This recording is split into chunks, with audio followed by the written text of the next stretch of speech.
why and the mainspring of the function. 3. The nature of the creative power is healing.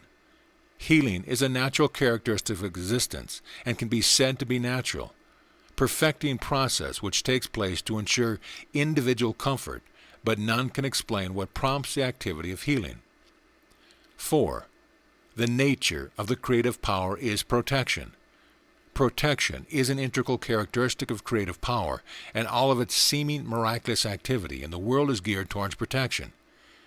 Today your medical textbooks describe the various protective systems in your body, but when I was in the desert I saw the characteristic of protection inherent in the intelligent creative power in the following way. As plants, birds, and animals were presented to me for inspired observation, I could see how every need of protection in bodies had been lovingly supplied with the greatest attention to detail. This characteristic of protection is combined with the other dynamic characteristics of the fulfillment of need. This was made clearly apparent in the provision of hair, fur, and feathers to protect the skin of living creatures and to provide warmth and cold and shelter in the heat. I saw that the tender endings of important and sensitive fingers and toes were all provided with appropriate protection of hoof and nail.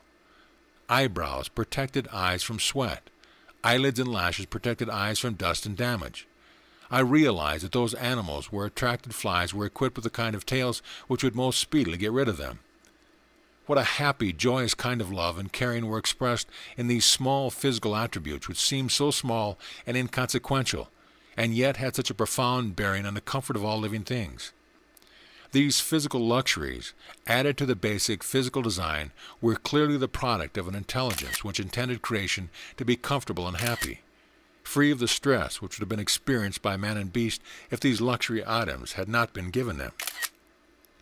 Even the natural functions were so intelligently and comfortably designed as to call forth thanksgiving.